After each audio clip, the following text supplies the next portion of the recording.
नमस्कार. गीतेचं विवेचन करायला सुरुवात केल्यावर सुद्धा 50वर भाग झालेले आहेत. जवळपास 50 भाग गीता हा विषय मी मांडू शकलो याचं मलाच आश्चर्य वाटतंय. कारण ज्यानं गीता याआधी वाचली होती म्हणजे समजून घेतली होती असं नाही, गीता काय आहे हे माहीत होतं. या गीतेवर 50 भाग म्हणजे जवळपास 450-500 मिनिटं आपल्याशी बोलता येईल असं मला वाटलं नव्हतं. आता बघता बघता आपण 16व्या अध्यायावर आलेलो आहोत. 16, 17 आणि 18 तीनच अध्याय उरलीत आणि त्या अध्यायातल्या काही 2-4 भाग अजून मी बोलू शकेल अशी स्थिती आहे. बघता बघता 16व्या अध्यायापर्यंत 50 भागाच्या पर्यंत आपण आलेलो आहोत. म्हणजे हे अजून महाभारताची कथा पुढे चालणारच आहे. 190 पर्यंत महाभारताची कथा सांगता सांगता 190 भाग झाले, त्यातले 50 तर गीतेवरच झालेले आहेत.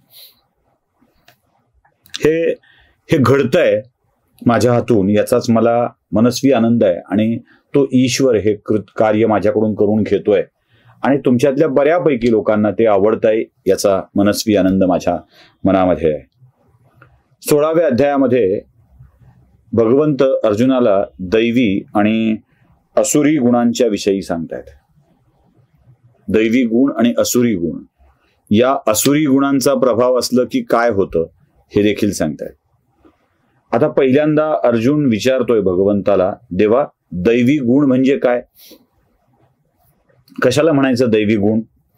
तर भगवंत सांगतात, अर्जुना एक लक्षात घे, दैवी गुण हे मुक्त करणारे आहेत, तर असुरी गुण हे बद्ध करणारे आहेत म्हणजे बांधून टाकणारे आहेत.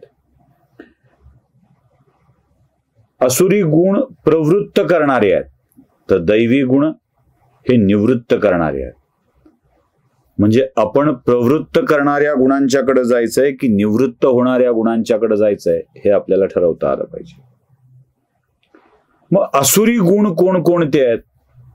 तर भगवंत अर्जुनाला सांगतात, तू चिंता करू नकोस अर्जुना, पण तुझ्यामध्ये मात्र दैवी गुण आहेत कारण मी तुझ्या सोबत आहे. पण तुला त्या गुणांची ओळख करून देतो. दंभ, गर्व, अभिमान, क्रोध, निष्ठुरता, अज्ञान हे असुरी दुर्गुण आहेत. दंभ, गर्व आणि अभिमान 3 गोष्टी सांगितल्यात एकाच कॅटेगरीतल्या. हा दंभ काय आहे? हा दंभ म्हणजे नाही ते दर्शविण्याचा प्रयत्न करणे म्हणजे दंभ. जे नाहीच आहे, आपल्याकडे नाहीच आहे, त्याला दाखवणं म्हणजे दंभ. मी खूप चमत्कारी महात्मा आहे, दंभ.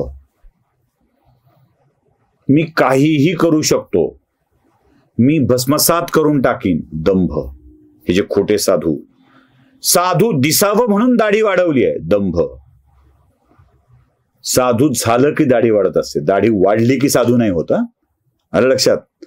तुम्ही ऋषी झालात, वनात राहू लागलात, देवाच्या ठाई लीन झालात, तुमच्या शरीराच्या कडे तुमचं दुर्लक्ष झालं की दाढी वाढते. साधू झालात की दाढी वाढते. दाढी वाढवलेला प्रत्येक साधू असतो असं नव्हे. म्हणून दाढी वाढविणारा, उगाचच भगवे वस्त्र घालणारा कधी साधू असत नाही, तो दंभी असतो. आणि अशा दंभ करणाऱ्या माणसांच्याकडं दैवी गुण नसतात, तर ते असुरी गुण असतात, दुर्गुण असतात. हा दंभ कधीच माणसाला त्याला स्वतःला सत्य ओळखू देत नाही, कारण तो आपलं सत्य झाकायचा प्रयत्न करत असतो आणि लोकांसमोर वेगळ्याच गोष्टी मांडायचा प्रयत्न करत असतो. आपल्या दुर्गुणांना लोकांच्या समोर झाकू लागलं की आपले दुर्गुण आपल्या समोर उघड होत नाहीत आणि त्यातून माणूस दूर होऊ शकत नाही. म्हणून तो दंभ असुरी दुर्गुण आहे. गर्व या शब्दाचा दुसरा समानार्थी शब्द येतो दर्प. दर्प हा उग्रवासाशी संबंधित शब्द आहे. उग्र म्हणजे एखाद्या अगदी अत्तराचा, सुगंधाचा दरवळ ज्याचा येतो त्याचा अधिक उग्रवास झाला की तो दर्प होतो. आणि हा दर्प लोकांना त्रासदायक ठरतो. आपल्या असलेल्या कर्तृत्वाचा, असलेल्या ज्ञानाचा, असलेल्या माहितीचा शक्तीचा असा दर्प होऊ लागला, तो दाट होऊ लागला. मी मी मी मी हा मीपणा येऊ लागला की गर्व वाढतो. आणि हा गर्व सुद्धा असुरी दुर्गुण आहे. अभिमान हा एक शब्द आहे.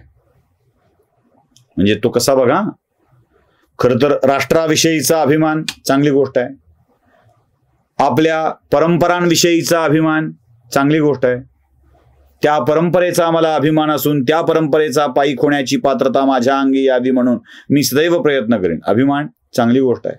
पण हा अभिमान क्रोध आणि रागाला जन्म घालणार असेल, क्रोध निर्माण करणार असेल, राग निर्माण करणार, मी कोण आहे, मी कोणत्या घरातला आहे माहिती आहे का, मी कोणाचा आहे, आम्ही कोणाचे कार्य करते, साहेबांना फोन लावू का, अभिमान इथे गोळ होतो. हा अभिमान असुरी दुर्गुण आहे. आणि हा असुरी दुर्गुण आम्ही कधी दूर करायला तयार होत नाही. म्हणून अभिमान हा सुद्धा टाळायला हवा. क्रोध, निष्ठुरता आहे की, राग आला, निष्ठुरता आली, त्यातून राग आला की मग झालंच की ते अभिमानातून राग. आणि राग आम्हाला इतका करतो की तो दुर्गुणाकडे नेतो. राग आणि भीक माग ही म्हण आपल्याकडे आहेच आहे. जितके संतापाल तितकं नुकसान तुम्ही तुमचं करून घ्याल. आणि या रागातून येणारी निष्ठुरता बघा, एखाद्याच्या कानाखाली आवाज काढताना, मारताना तुमच्या मनात मारल्यानंतर येणारे भाव आणि त्याच्या आधीचा भाव याचा विचार करा. म्हणजे मारतानाचा असलेला भाव आणि मारल्यानंतरचा भाव, आपण निष्ठुर कसे झालो असं वाटतं. एखादा खून करतोय, एखाद्या दगडाने ठेचून मारतोय, किती निष्ठुर असलं पाहिजे. मग ही निष्ठुरता सुद्धा असुराच्या गुणांचं प्रतीक आहे. तुमच्यामध्ये सहजासहजी ती येऊ शकत नाही.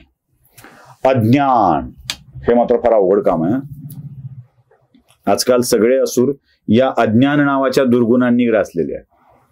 म्हणजे अनेकांना वाटतं आपल्याकडे ते ज्ञान आणि मुळात ते अज्ञान असतं. म्हणजे उगाच ज्ञानेश नाव लावलं की आपण महाराव होऊ, ज्ञानियांचा राजा गुरु महाराव होऊ असं ज्यांना वाटतं, ते कोण्यातरी उपटसुंभानं नाटकात लिहिलेलं ज्ञान हेच खरं ज्ञान म्हणून मांडत राहतात. मुळात ते अज्ञान असतं. अगा जे घडलेची नाही ते मांडत राहतात, तेच खरं अज्ञान असतं. मग अशा वेळी गडबड होते. असुरी दुर्गुण, असुरी दुर्गुण याला म्हणायचं. तो अजून एक प्राणी काय, मिटकरी नावाचा, त्याचा एक तसंच अज्ञान. म्हणजे जो मंत्रच नाही, आहे का कुठे मंत्र, मग भारी असमर्पयामी नाही ना. मग हे असं नसलेली गोष्ट आहे असं दाखवणं दंभ. या हा दंभ आला अज्ञानातून. निष्ठुरता आली, बोलताना काहीही भान ठेवायचं नाही. अभिमान आला, या सगळ्या गोष्टी येऊ शकतात. मग या सगळ्या गोष्टी टाळायच्या असतील तर दैवी गुण असले पाहिजेत. संवेदना शून्यता नसली पाहिजे, दैवी गुण असले पाहिजेत. हे दैवी गुण कोणते आहेत ते पण समजलं पाहिजे. नुसते असुरी दुर्गुण कळून जमत नाही. दैवी गुण कोणते आहेत हे सुद्धा कळलं पाहिजे. दैवी गुण कोणकोणते आहेत? दृढ निश्चय, मनाशी दृढ निश्चय असणं. मला ध्रुव बाळ, दैवी गुण दृढ निश्चय. मी आराधना करणार आहे, देवाला प्राप्त करणार आहे, दृढ निश्चय. गेला आणि प्राप्त केलं, अढळपद प्राप्त केलं, निर्भय. जंगलात जाऊन तपश्चर्या करणार आहे, प्राणी काही म्हणले तरी हरकत नाही, मी घाबरणार नाही, निर्भय होणं. इंद्रियावर ताबा मिळवणं, बराच मोह होईल, नाही करणार आहे मी. त्याग, आपल्या इच्छांचा त्याग करणं, हा दैवी गुण आहे. शुद्धता, धैर्य, संयम या सगळ्या दैवी गुणांनी युक्त आणि असुरी दुर्गुणांचा त्याग करून आपण जेव्हा आयुष्य कंठायला जाऊ तेव्हा नक्कीच खूप चांगलं आयुष्य आपल्या वाट्याला येईल. अर्जुना, तू दैवी गुणांनी युक्त आहेस, त्यामुळे चिंता नसावी. फक्त जो प्रवेश होतोय ना असुरी दुर्गुणांचा, तो होऊ देऊ नकोस. उठ, लाग कामाला. नमस्कार.